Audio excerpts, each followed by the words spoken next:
Hi everyone, I'm back. Welcome to the second part of week one's lecture. So let's get into it. So I ended part one just so that you can get a head start in terms of what needs to be done. So just a reminder, tomorrow's Teams meeting, the MS Teams meeting is going to be live. So we will be connecting live. It won't be a recorded lecture. So that is the Wednesday one, Wednesday 15 March, and it's at 8:15 tomorrow morning. So please be prepared for that. Make sure you read chapter 3, familiarize yourself with it so you can have an understanding when I'm presenting, and we'll take you through there. So I am going to also try and share the slides that didn't get covered in the previous video, and we'll take it from there. They say practice makes perfect. So in terms of doing the YouTube videos, this is the first time for me. So we've had several glitches, but this is what the learning process is about. As a PR professional, your learning journey never ends. But we're here now, so let's get on with it. I've received Mbali's contribution in terms of the presentation around social change that she felt very strongly about. I'm going to share that with you, and we will take it from there. And also in terms of the exercise with the beer company, and to critique that. So what's going to happen now is, Nipo, you are going to use the peer review sheet and you're going to critique Mbali's presentations both. So we need them on two separate sheets. If you do not have a separate copy and you cannot scan if you cannot make a copy, then what you do is you can just compile it in Word according to the questions and the feedback. Remember, feedback must be constructive enough so that someone can learn from it and take something away from it. So we're good to go, and let me try doing this now. This is scary. I want to share.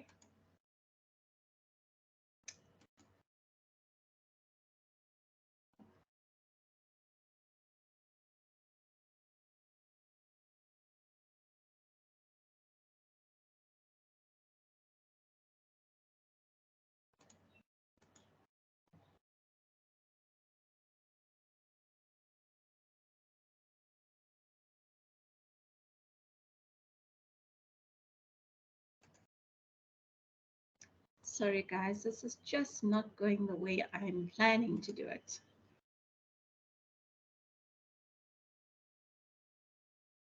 But I'll get there. I will most certainly get there.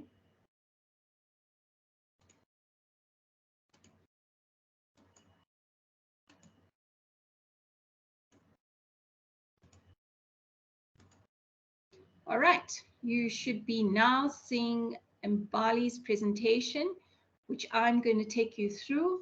And Nipo, you are going to do the scoring, as I've mentioned before. Sorry, I repeat and I reiterate, so just in case someone's missed it, because sometimes I do speak a little too fast. So if you don't have a spare peer review sheet, what you can do is you can do it in a Word document and use the framework that is in the template that I've given you. So in terms of the symbolic intermediary framework, women's rights, that is the social issue that Mbali has chosen. And in terms of the definition, so South Africa has the highest rates of gender-based violence in the world. Women's rights are human rights. Thirdly, women's rights include the right to live free from violence, to live free from discrimination, to also enjoy the highest attainable standard of physical and mental health, the right to be educated, to own property, to vote, to earn an equal wage. Gender inequality underpins many problems which affect women. Police statistics show a huge difference between 2019 and 2020 on the issue. Sexual offences in South Africa increased by an average of 146 incidences per day. 116 cases were cases of rape. The CEDAW reported that South Africa's lowest levels of prosecution and conviction in domestic violence cases.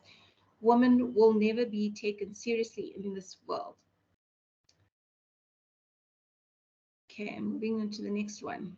So activists that were involved in terms of gender, so gender rights, if we can call it, is Susan B. Anthony, 1820 to 1906, Alice Paul, 1885 to 1977, Elizabeth Cady Stanton, 1815 to 1902, Ida B. Wells from 1862 to 1931.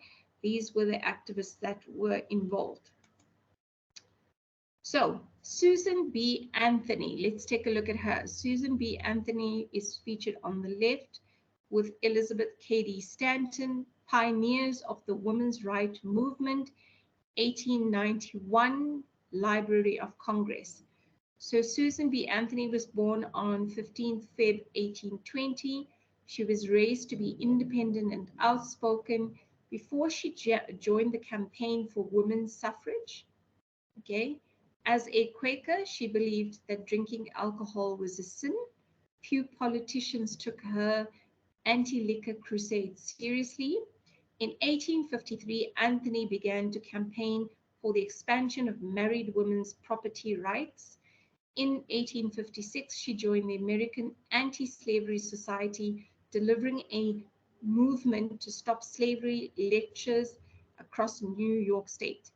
She also believed that Black men and women had the right to vote and raise their concerns. This led to dramatic schism in the women's rights movement between activists like Anthony. It also granted the vote to women. The animosity eventually faded, and in 1890, the two groups joined to form a new women's suffrage organization. Anthony was its second president. She continued to fight for the vote until she died on 13 March 1906. Okay, Alice Paul, 1885 to 1977. On the left, Alice Paul pictured makes a toast to Tennessee's ratification of the 19th Amendment to the U.S. Constitution, giving women the right to vote. So Alice Paul was the leader of the most militant wing of the women's suffrage movement. She was born in 1885 to a wealthy Quaker family. She joined the suffragist Emily Parkhurst's radical confrontational women's social and political union. She began to agitate for the passage of a federal suffrage amendment to the Constitution. In 1914, Paul started her own, the Congregational Union. In 1918, President Wilson announced his support for a constitutional amendment that would give all female citizens the right to vote. In 1920, Alice Paul proposed an equal rights amendment to the Constitution, meaning men and women, it read, shall have equal rights throughout the United States. The era has never been ratified. Then we move on to Elizabeth Cady Stanton. On the left, you can see a picture of her where she clearly indicates, I have opinions. Elizabeth Cady Stanton was one of the foremost women's rights activists and philosophers of the 19th century. Born on 12 November 1815, they were turned away and were told female delegates were unwelcome. This injustice convinced Stanton that women needed to pursue equality, not only for themselves, before they could seek it for others. In the summer of 1848, she organized the first Women's Rights Convention in Seneca Falls in New York. 68 women and 32 men then signed a declaration of sentiments modeled on the Declaration of Independence, declaring that women were citizens equal to men with an alienable right to the elective franchise. In 1895, she published the first volume of a more egalitarian woman's Bible. Stanton died in 1902. So then we go through to Ida B. Wells, 1862 to 1931. On the left is a portrait of American journalist, suffragist, and progressive activist Ida B. Wells. All right. And then she was born in Mississippi in 1862 and is perhaps best known for her work as a crusading journalist and anti-lynching activist. Wells wrote for the city's black newspaper, The Free Speech. Her writings exposed and condemned the inequalities and injustices. In 1892, she left Memphis for good when an angry mob wrecked the offices of The Free Speech. Wells moved north but kept writing about the racist violence in the former Confederate States. Wells continued to fight for civil rights for all until she died in 1931. Social change and transformation. So in terms of Mbali's perspective, she believes that all four women that she researched and identified all have made a huge social change and transformation. Because without them fighting for our rights, we as women wouldn't be here voting, standing up to men, the right to speak, the right to equality, and the right to say no. Today, women can work as engineers and not be told that you can't do that because you're a woman. The bravery these women portrayed in the past has paved the way for many women to have a voice and stand up for themselves. What I would do differently. So from Mbali's perspective, Mbali would run more campaigns for men to attend and learn ways on how to treat women as equals. Have peaceful protests against discrimination. Give women cash. Support the women and children programs by increasing funding that goes to women in order for them to support their households, for example, the SASA grant. Educate the women in success paths rather than giving them advice on having babies. So when we go to the image that's non-functional census of municipalities going back to 2015, women in position of power in local government. So this is percentage of posts filled by women for the 278 municipalities in 2015. So 38% accounted for mayors, 39% of women councillors, 34% managers, and 26% directors. So 106 of South Africans' 278 municipalities had a female mayor. And that is gender equality. So basically, we stop there. And in terms of the presentation, thank you very much, Mbali, for sharing that with us and submitting it. So what I would do is, in terms of the critique, Nipo, you give different critique to Mbali on this one.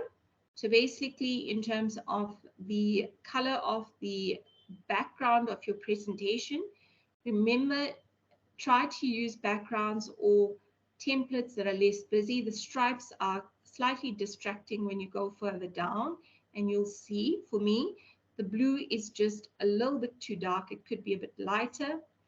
So defining the situation, Nipo will interrogate it, even here. So the thing that I am thinking about is when we make use of other people's work that is not our own, we have not conducted the research, we have not done the calculations, we cannot take ownership for the work. So when we say police statistics show a huge difference between 2019 and 2020 on the issue, which issue are we talking about? Firstly, and secondly, where is the in-text referencing that is missing? Sexual offences in South Africa increased by an average of 146 incidences per day. When was the stats done? Because remember, these stats are a moving target. Sexual offences on a day-to-day basis changes. So when we say on average, where did we get that information from? The in-text referencing. 116 cases of rape. So I don't know, when I look at it, which province it was. Is it the whole of South Africa? Is it Gauteng alone? And of what date was this? Because it's also a moving target. This changes from day to day. So in-text referencing, the other thing about using acronyms, so CEDAW, I do not know who they are. You need to actually put it in full, because never assume that the reader has a full understanding of what the acronym actually stands for. So now this is where what I mean is the lines get a bit distracting, is when you have text and you have lines. It can be a bit distracting if you're presenting. Also here, when we say women will never be taken seriously in this world, is that a statement? Is it backed by research? Is it a personal manifesto of yours that you've included in Bali? So those are just some of my things. The rest I'm going to leave for Nipo to interrogate and give feedback on this. But thank you very much on doing the presentation and making the effort. I'm now going to stop sharing and try and work my way around the screen, which has been giving me challenges for Africa. So we will get there, but we're making progress. We're making some really good progress. I'm now going to open the second document that speaks to Mbali's contribution in terms of the 3 topics. I want to open it up.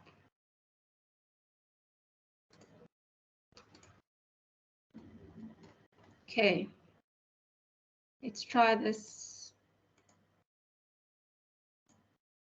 Okay, actually getting better at this. So you see, practice does make perfect. So the second part of it was Mbali's contribution in terms of presenting on the video and critiquing it and giving us feedback. What were some of the objectives, measurements, evaluation? So Mbali's done it differently. She's done it in a format, in a professional format, which means it even has a contents page, which is really cool. And also covering the MTN Steps Up COVID fight and the other Amazon. So Nipo, when you look through, I think you had just covered the 2. I'm not sure if you covered the other Amazon one, but in any event, let's do a comparison here in terms of the one that Mbali is presenting. So Anheuser-Busch, Let's Grab a Beer campaign. So in terms of defining the situation, right, Mbali has said, American company that is one of the largest producers of beer in the world. It became a subsidiary of Anheuser-Busch InBev in 2008. The headquarters are in St. Louis in Missouri. That's in New York.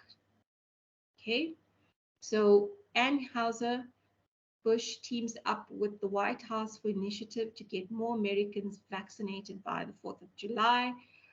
He came up with the idea to help the country about the pandemic and to getting people to vaccinate, help the country figure and excrete the recovery.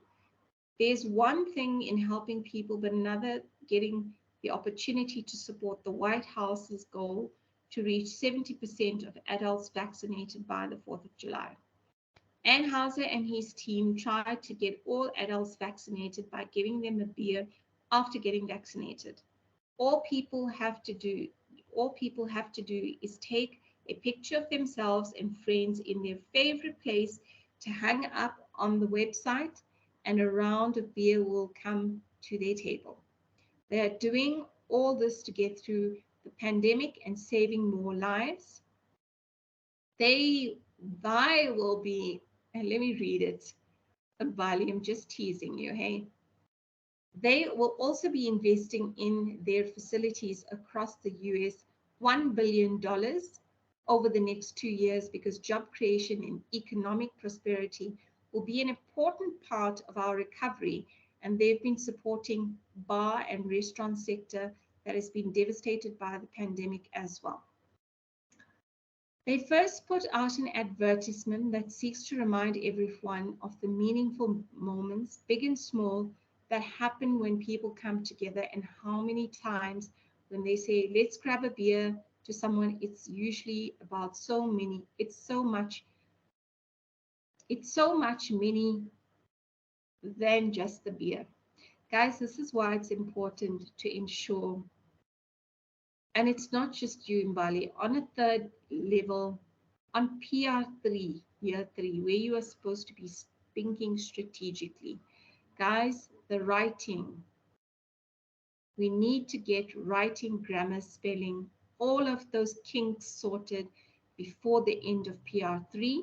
Actually, in terms of formative assessment 1, all of these kinks that I've mentioned needs to be sorted thoroughly.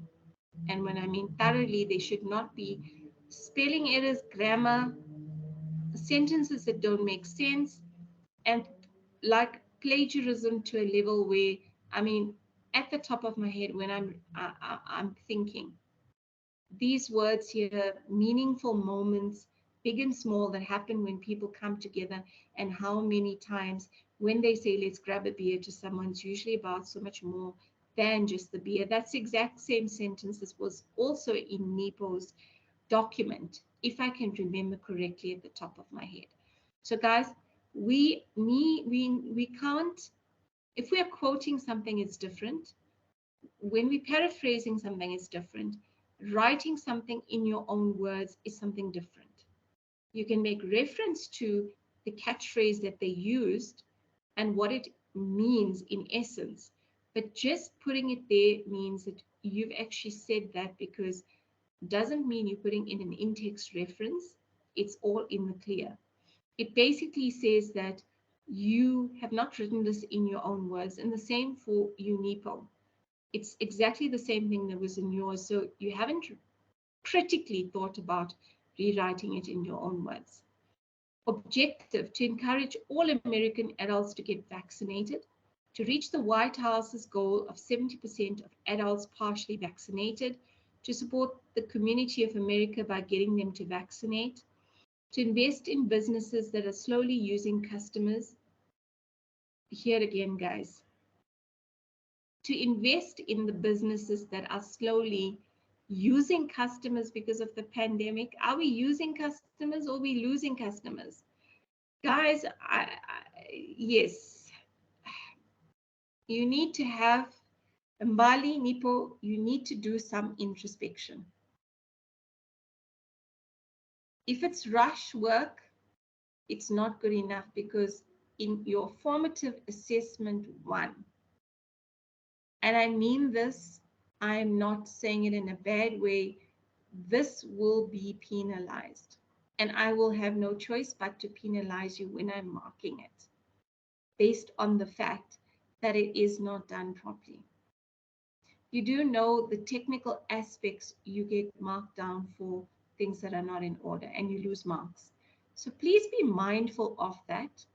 This is why we give you these exercises to do, because we also need to check, are you improving in the way you write? Spelling, grammar, all of those boxes need to be ticked. In-text references, but done properly. So under stakeholders, the CEO of North America, Michael Dorcas, and the North American CMO, Marcel Marcondes, had put together a group where the deal was to stay small, stay engaged, and truly own the process from beginning to end. The team put together was to make sure the campaign reached its fully objective goal. The community, America's even highlighted in red, underlined red, to say it's a spelling mistake. The community America are the people that made the campaign successful by vaccinating, so they received a round of beers. The government of America, the White House, the creators of the advertisement, Biden and Kennedy, that's what Mbali has as stakeholders. Activities the brewer will offer. Now, remember your tenses when you are talking. The brewer will offer means this is still going to happen, or the brewer offered its biggest giveaway ever to a lady. Offered is past tense, mean that it already happened, So we also need to be mindful of our tenses. The brewer offered its biggest giveaway ever to give eligible adults another reason to get their vaccinations by July 14th. They invested $1 billion over the 2 years to supporting the bars and restaurant sectors that have been devastated by the pandemic. Messages, the ad seeks to remind everyone of meaningful moments, big and small, that happen when people come together, and how many times when we say, let's grab a beer to someone, it's usually about so much more than just the beer, which is already covered earlier on, which I pointed out. The message is that people need to vaccinate in order to beat the virus and to be safe to everyone.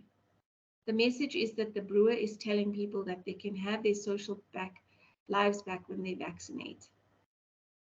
Evaluation. The Anheuser-Busch companies were committed to these issues and others, and it reinforces that making money and doing good are not mutually exclusive.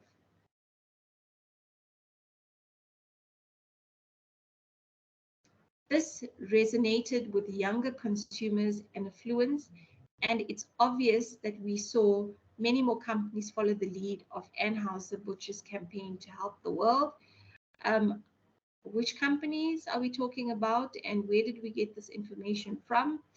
The campaign had a positive impact to the country because the country was able to reach the 70% of adults who vaccinated and still practiced the safety protocol. The AB deserved credit for its strategy of threading CSR with an integrated campaign, including its loyalty program. Okay, so Mbali's done the same for MTN, but we're not going to cover that. So guys, in essence, we are going to talk about it in class tomorrow, Wednesday, sorry, and interrogate. Please just try and see that your mic, your camera, and all of that is working, and that you are able to engage with me on Teams tomorrow. I need to have a conversation just in terms of those things that we have flagged. It is concerning that we not getting it 100% right. We need to get it 100% right, because this is leading up to your FA1 assessment, which is coming up fast and the furious. It's going to be here very soon. So please be mindful of that. We cannot be not thinking about these things. We have to. So let us go back to our presentation. Okay. So I stopped here on chapter 3. Strategy as emergence and emergent strategy, understanding social change. We've spoken about the outcomes that we want. Did we? No, we didn't. So the learning outcomes for lesson 20 to 24 is to develop flexibility as a strategy to respond to any changing reality. So show awareness of the environmental context characterized by volatility, uncertainty, complexity, ambiguity. Understand the advantages of an emergent approach to strategy formulation. Distinguish between strategies that emerges as compared to a strategy that is deliberate, which I think we have covered. We spoke a little bit about that. Okay, so what I'm going to do now is I am going to show a video on how does social change happen, right? I'm going to copy this and get it to Chrome, so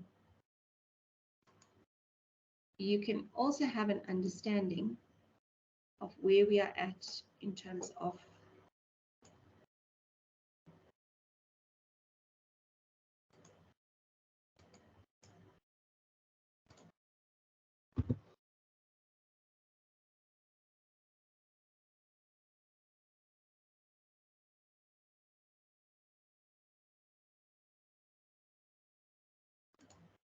okay, let's share the screen.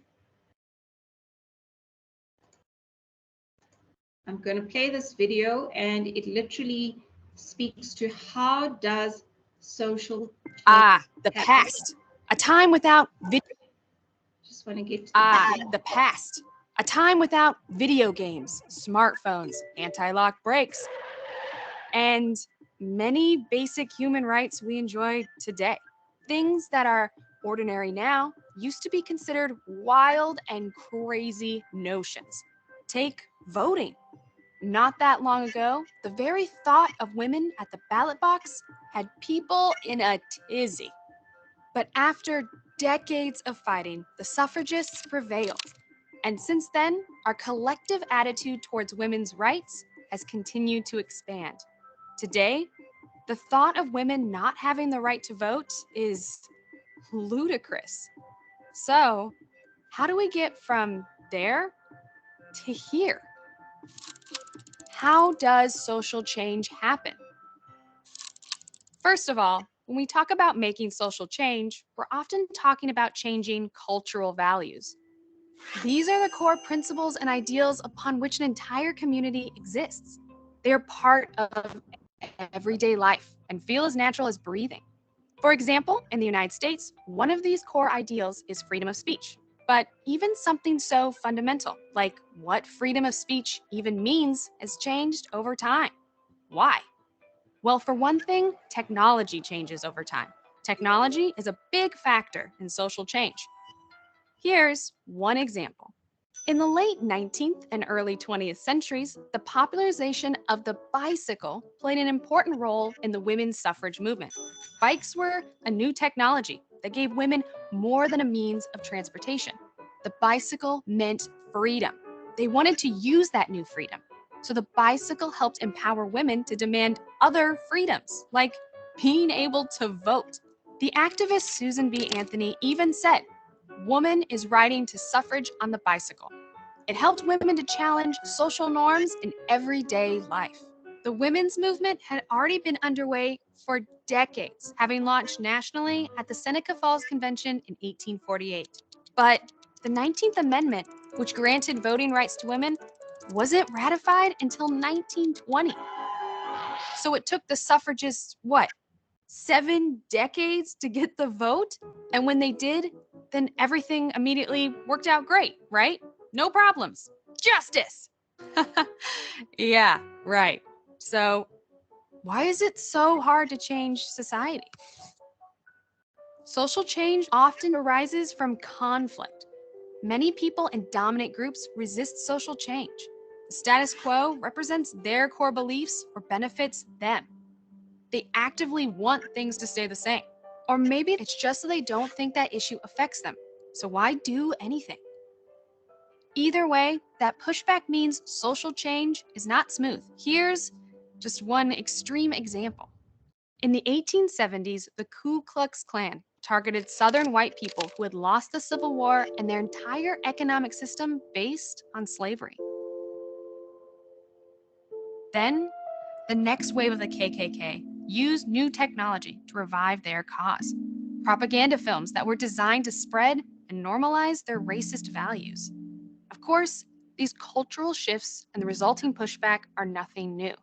Dina Rollinger, professor of sociology at Florida State University, tells us more. We want to think of social change as uncomplicated, but it's anything but. So one of the things that you really need is you need to have a social movement. You need to have a diverse set of groups that generally share a goal and are acting more or less together to enact some kind of change.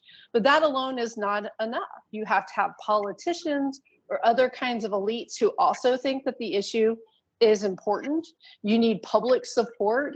And oftentimes you need some kind of event, something that really gets people's attention and puts an issue on the radar.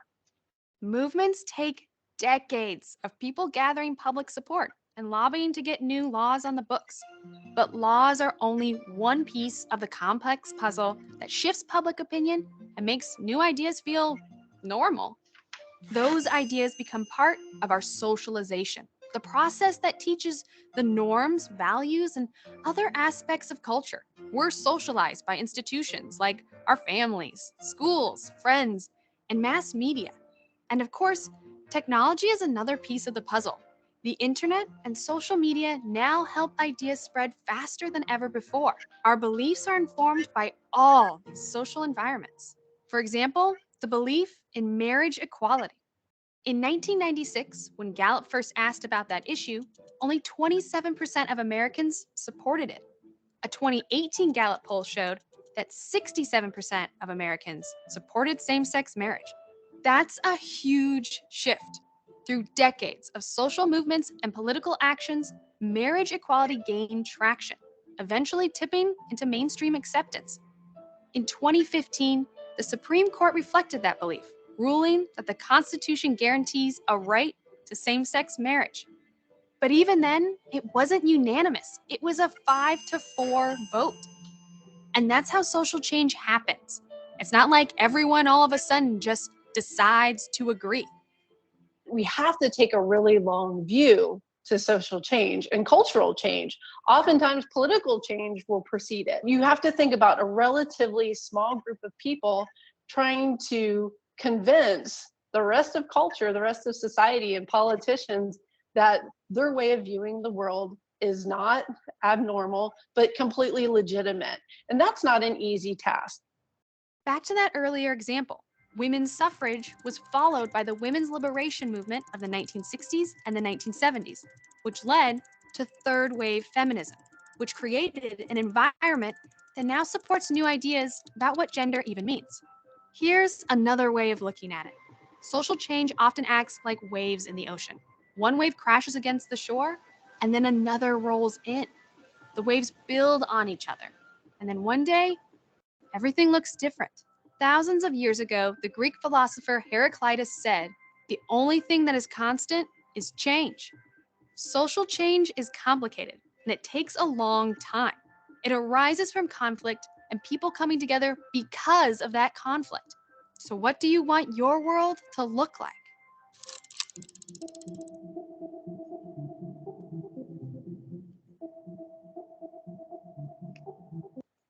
Okay, so interesting video in terms of social change and sort of where we've moved along the decades and how we've progressed. And it's very important to actually understand that change is continuous. There's always change.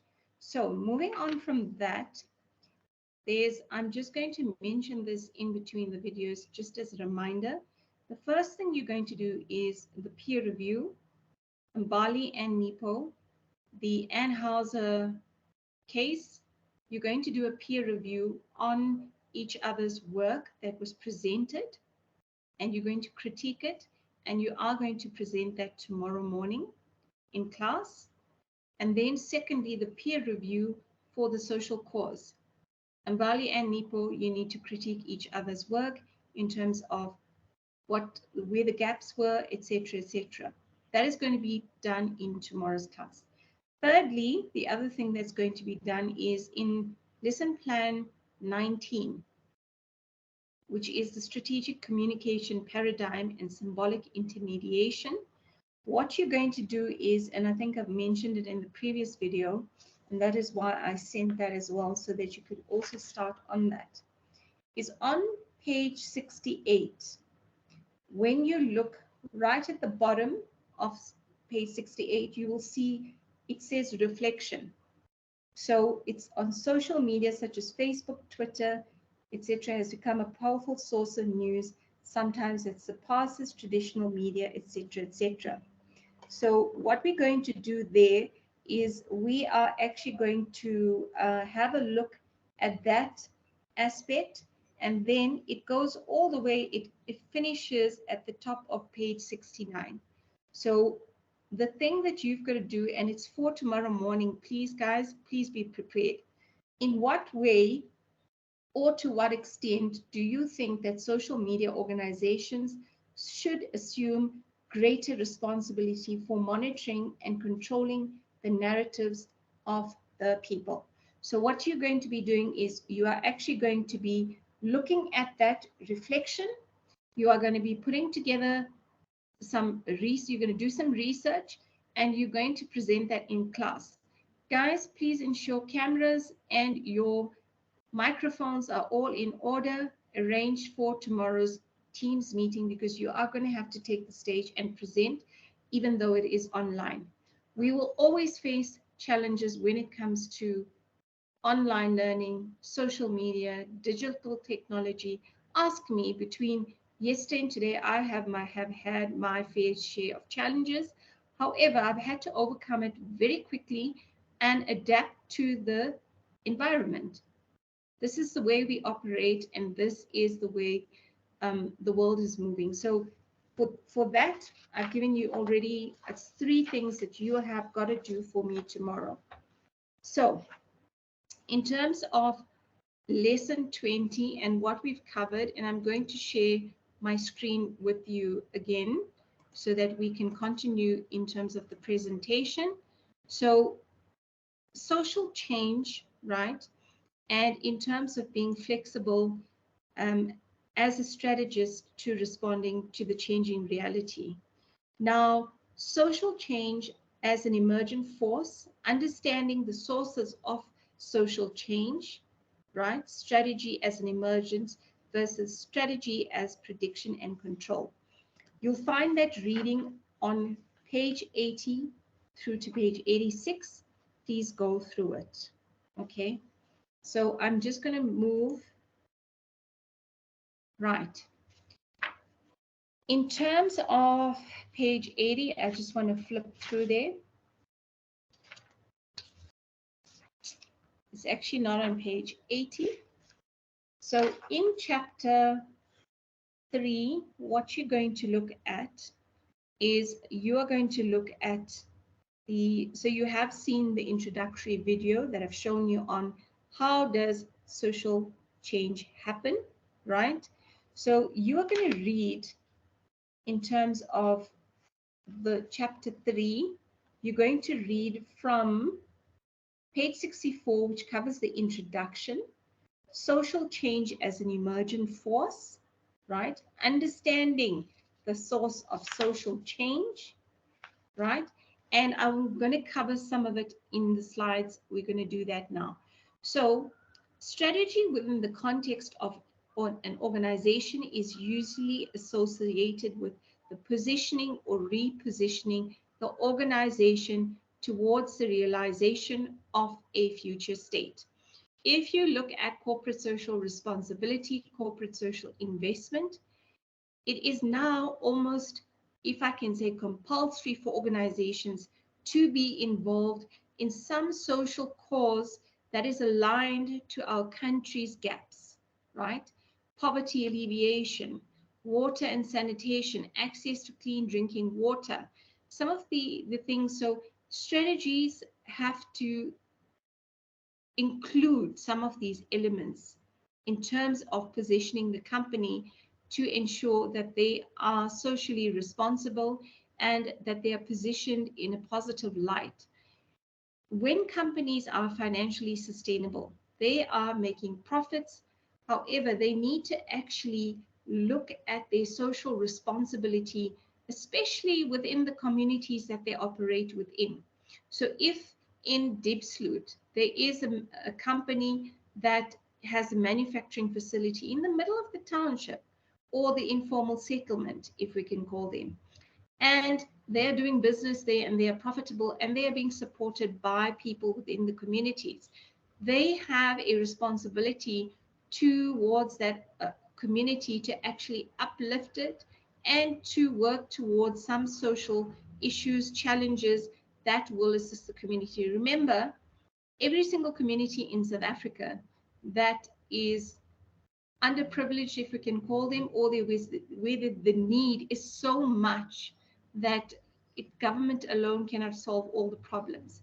So that is where organizations need to actually partner and also assist with alleviation with some of these issues. Strategy identifies a future state for the organization to pursue and the decisions required to achieve the desired state. So a company needs to, as part of their strategy for the future, identify whether it's a 2-year goal, a 3-year goal, as to what they want to achieve in terms of social change. If you look at 16 days of activism of no violence against women and children, one of the things that's a given is a lot of companies in South Africa, we'll just look at South Africa, right? They actively participate in social change programs that help uplift and focus on women and children.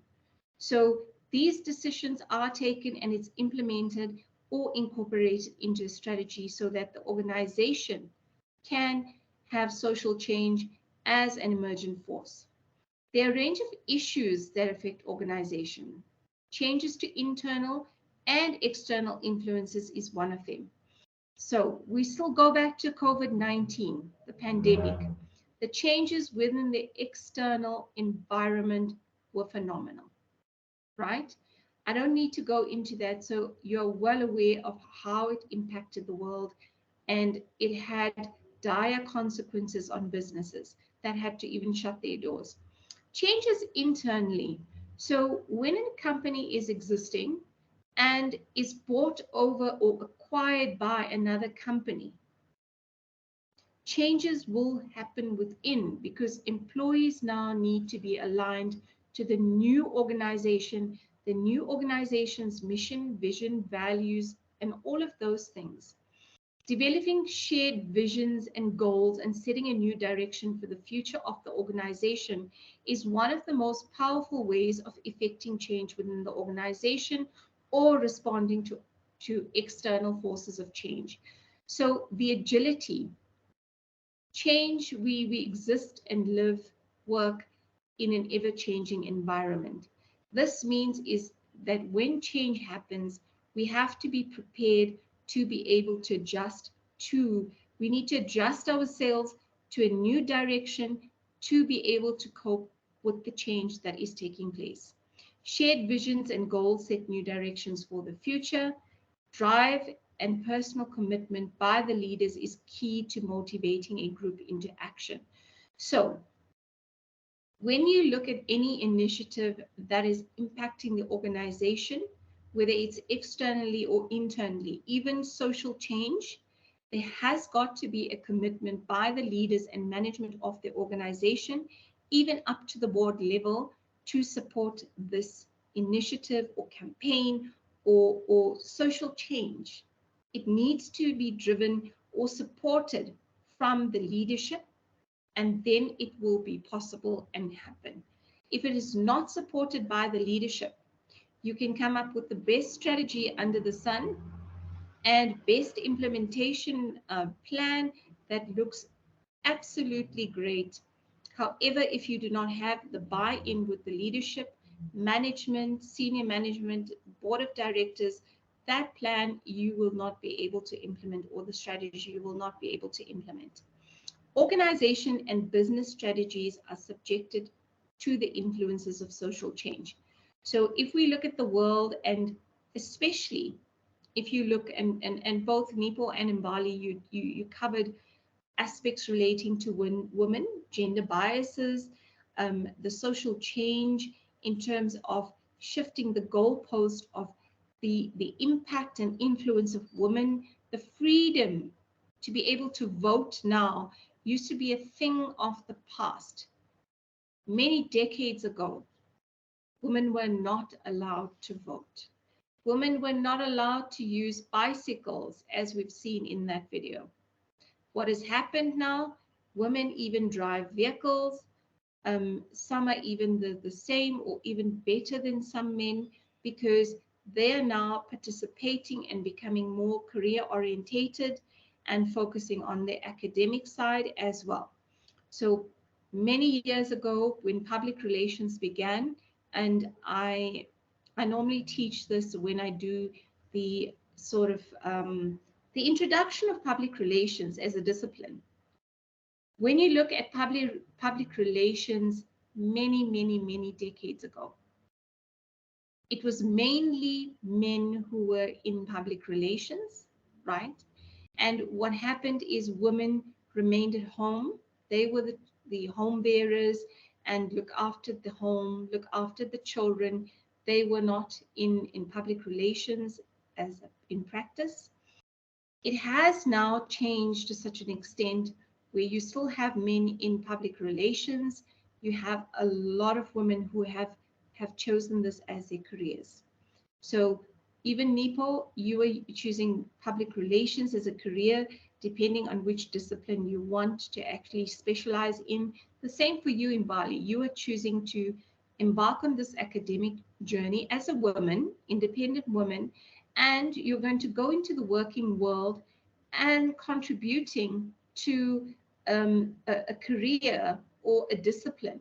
Public relations is a discipline specializing in a specific area. So women to the forefront is very key.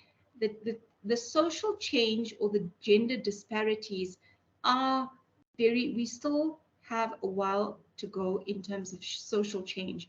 So I'll give you a stat just at the top of my head. 5% of women in South Africa are CEOs. So only 5% of women account for CEOs in listed companies in South Africa. That is a shocking reality. Even in senior positions, there is a disparity when it comes to the ratio of men and women. It is normally men who rule the boardroom. So often, and I think women also have a part to play in this. So when a woman walks into a boardroom and has to present, and the room is filled with just male colleagues, it is very intimidating. And I just speak for personally. It is intimidating to walk into a room because you automatically try to be present in, be very well articulated, to connect, to engage, to have that eye contact with your male counterparts, and to also just present really well so that you also are able to influence in terms of decision making. So it is very important to think about those things. And I think we are making headway, but not as much. I know Nestle South Africa has appointed, it's not so, it's recent, but it's not so recent. It means it happened a couple of months ago. They appointed their very first woman managing director, Deloitte's Africa. They also appointed, I think it was last year, the very first CEO, woman CEO. And so the social change in terms of women imbalances is we're making some headway. And that is why you have a lot of women who are in senior positions who mentor other women in terms of trying to get them to develop on personal level and career, etc. Understanding the source of social change. So social change is the transformation of the social order in the community by adjustments being made to social institutions, behavior, and relations. Now, this means like your cases of abuse against women and children is still it's very high on the agenda. The statistics shift marginally, or sometimes they are increased in terms of rape, violence, domestic abuse, and this also speaks to children. So that needs to happen. So when the adjustments are being made, right, it is changing behaviors and attitudes towards women. So back in the day where women were not allowed to vote, there was this whole transformation that had to happen. And it took decades for that to happen, where women were then able to vote. Women were able to go into a workplace and actually, contribute equally. So in Nipo's presentation, the fact that his mom is a supervisor and she is still, men look down upon her and they do not take her seriously. So even when women evolve and they progress in their careers, there are still challenges. So we have made progress and we still have a long way to go in terms of changing that the social change. It involves social evolution where society makes changes to traditional societal norms, leading to necessary change. A societal norm would be women normally stay at home. They're the home bearers. They take care of the home. They take care of the children. If a child is sick, they are able to then take care of the child at home. And so that is evolving. When you look at income in households, generally you have a two-income household.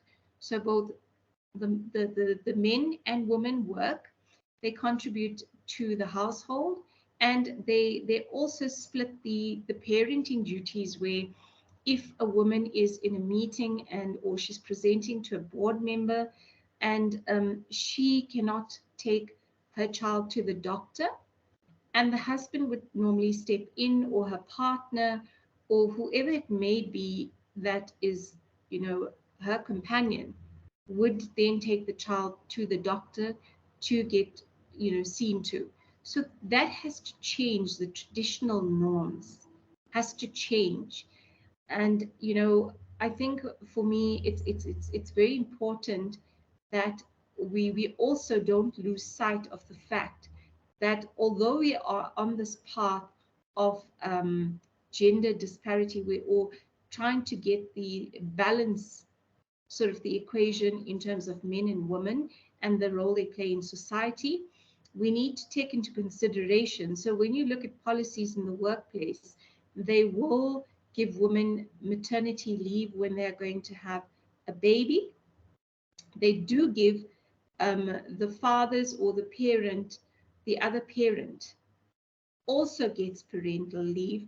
It may not be as much as 4 months or 3 months, the same as the woman, but they do get now leave to also be there during this time of their lives. So it's important to understand that as much as we're trying to balance the scales, we also need to take into consideration the role that men play in society as well. The social change leads to increased awareness and more understanding. So it's about understanding that women as well can lead in a workplace. We have the women CEOs. I know a few women, the one is the MD of Nestle now, South Africa. I know her, and I've looked at her career and where she's come from, and today she's leading an organization in Eastern Africa. There's another woman that I know who's heading up a very big advertising agency, one of the top in the world. She's leading she's the CEO of the African leg of that company, so, or the arm of that company. So in terms of the reading, the impact of public policy on farmers in India. So this illustrates the impact of social change in society. So I just want to have a look very quickly that I am directing you to the right page, because it looks like the page numbers are a bit skewed, but in any event, we will find that very quickly.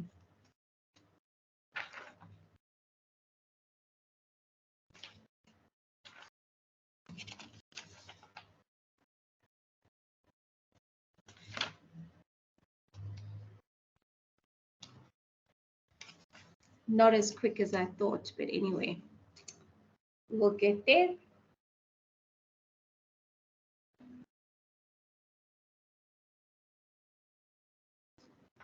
I'm trying to see, it says on 65. Let's just backtrack. Oh, there we go, it is on 65. So the other thing that you have to do is you need to read up. It's on the middle of page 65. The impact of public policy on farmers in India. And you're also going to give me your thoughts about that tomorrow. So it's on page 65 on India. Okay. So I just want to check the timing. You can give me a second. Okay, we're still good for time. We're going to go back to the presentation.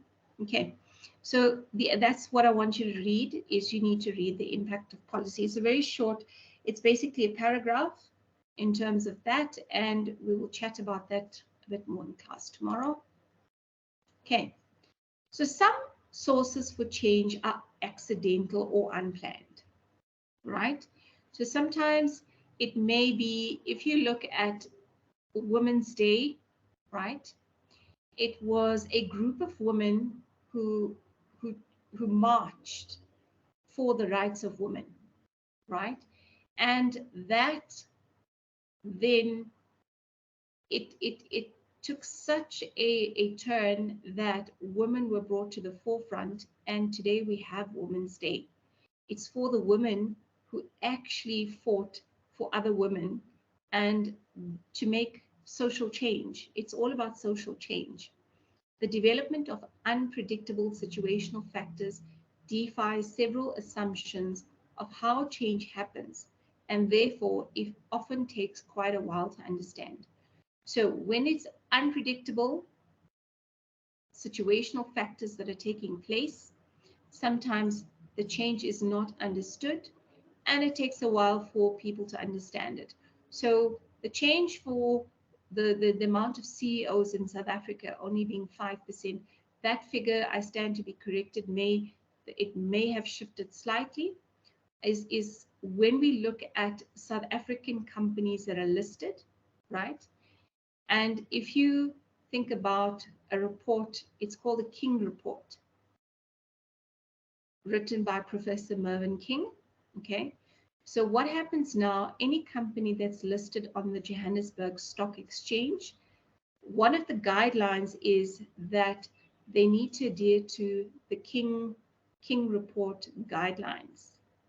And if they don't, they will get fined a penalty and they need to pay it. And obviously it's going to be a substantial amount of money. So when you look at a board level now, a lot of companies are reporting, for example, on a board level, what is the percentage of male and female, right? And if there is like 45% representation on a board level, then the company has some work to do to bridge that gap. There should be equality, or in some cases, some companies have got 55% women representation, and then the 45% is men. So it's things like that that have taken time for organizations to ensure that they get to that level. And the same goes for middle management, senior management, junior management, supervisory roles. It's across the board in terms of the ratio of men to women. Change begins from circumstances and events that occur simultaneously in different areas. If the change remains disconnected, nothing happens beyond this incident. So if change is going to happen, right? And if, for example, the women in that march to the union buildings, if they didn't see that through and make a noise about, you know, the women and how that they are not treated fairly and their women's rights, and if it disconnects at some point where they didn't see it through, maybe nothing would have happened, and you know, we wouldn't have Women's Day. So you need to think about that. When they become connected, actions that are unique to changing situational context can emerge as a powerful system with influence at a more global or comprehensive level. So if you look at Women's Day, right, is in August in South Africa. We have International Women's Day, which is on the 8th of March. We celebrated it this month. Then to take it a step further, we also have some people who celebrate Women's Month. So August is Women's Month.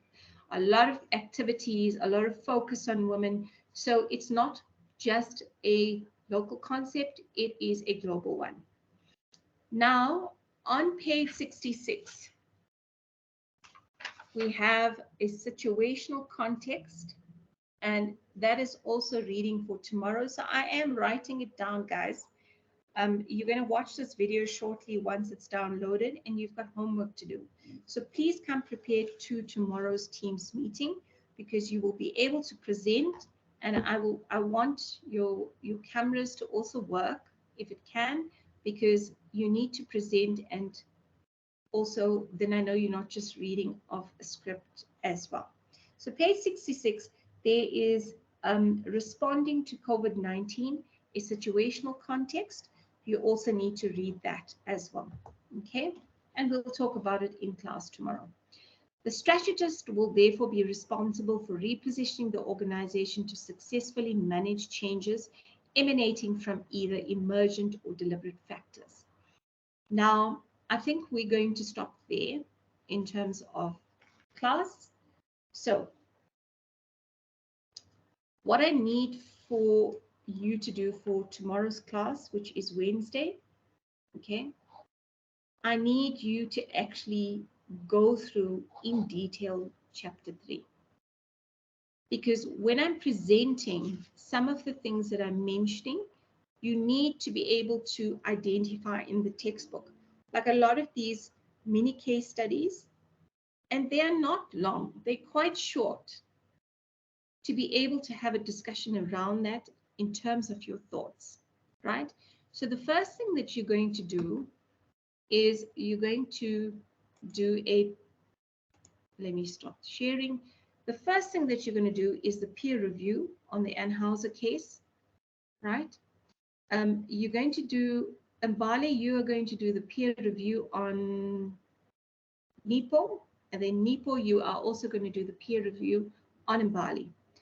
Secondly, the peer review on the social cause that I presented for Mbali and I presented for Nipo. You're each going to do a peer review, and please make sure, and what you can do is contact each other, get the presentation if needs be. You can mail it to each other. You need to actually interrogate it. It's not going to get, you won't be able to just give me a one-liner. You need to do a proper review. I've got the rubric with me. I'm going to look at it and see if you followed it. I need constructive feedback that your colleague can learn from and take away from you, okay? Then on page 68, the reflection. So it starts at the bottom of page 68. It's called, the heading is called reflection, and it goes through to the top of page 69. You are going to give me, you're going to do some research on that, and you're going to be able to give me sort of an overview of what is your thinking in terms of what is asked. Then you are going to read page 65, the India case study. We'll have a bit of chat about that. Please apply your thoughts and identify if it was an emergency strategy, if it was on social change, what is it about?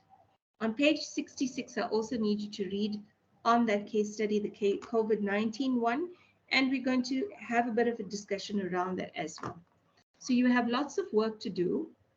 I'm going to end the video now, and we are going to be live tomorrow morning at 8:15, and we are going to continue with our lectures and stuff like that. So guys, please be prepared.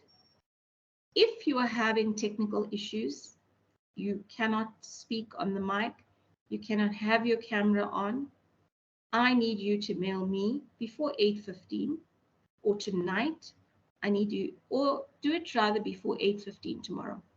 I need you to mail me your feedback. And please send it through, and remember, everything you do it properly, right? Because when it comes to your formative assessment 1, there's not going to be any leniency in terms of spelling, grammar, the way you write objectives, in-text referencing, all of those things. Remember, from week 1, you've been learning a hell of a lot in terms of how to get good marks for your F1 assessment. I've been giving you tips, I've been guiding you, I've explained in-text referencing, Harvard referencing on modules on core campus. It shows you how to do proper Harvard referencing. If you didn't have the resources and didn't know how to do Harvard referencing, then that's another story. But it's on there, and this is your 3rd year. So remember, those were one of the things that were flagged for your assessment last year, your summative one, in terms of the referencing, in text, and all of that. And we've had a discussion around that. Now you need to focus on the writing, grammar, spelling, making sense. So when you present something, just another tip to give you, make sure, and I've mentioned this before, but I'll give you a tip anyway. When you are presenting something and you are trying to give a situational analysis and you're going to tie it in with objectives and messaging, etc., make sure you have a story that you're telling, that it's not disjointed, where one, you put in messaging that doesn't tie in to something else and to your objectives, and objectives are not written properly.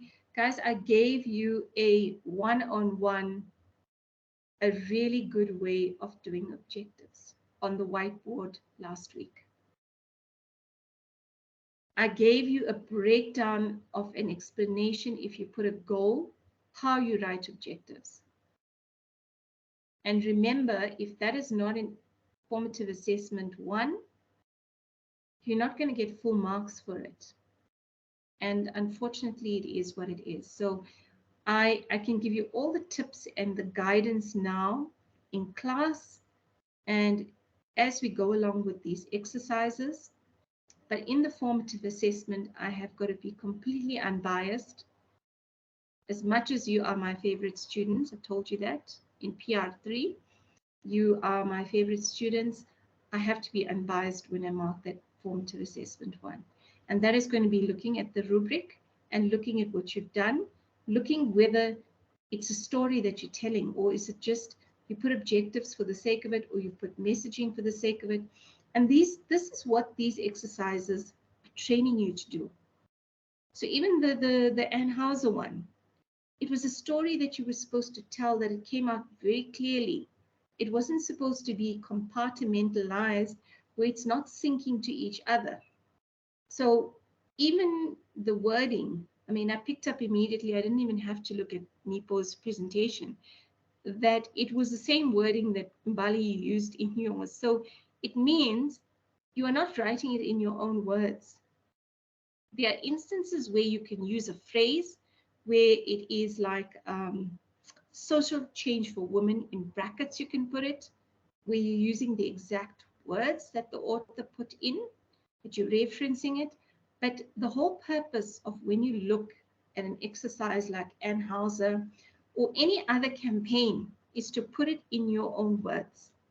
You've got to make sure that you put it in your own words and that it's not extracting sentences from something, putting an in-text reference, because that is just paraphrasing and that is going to get you marked down. So good luck for tonight, tomorrow morning. As I say, you can send it to me before 8:15 and we'll be logged on live for MS Teams tomorrow. So I hope you have a good evening. I am going to download this now, send you the link, so it's not too far off when our lecture would have ended at 5. It's 20 minutes over. So in the next 15 minutes or so, once this is downloaded, I will share the link like I've done on WhatsApp, and I will send it to Nathan Govender, from the academic manager from Santon, and he will upload it to Core Campus. So you will have access to it. But I will also send it quickly on the WhatsApp chat or the WhatsApp group for you to have access. Have a good evening, and I will chat to you tomorrow.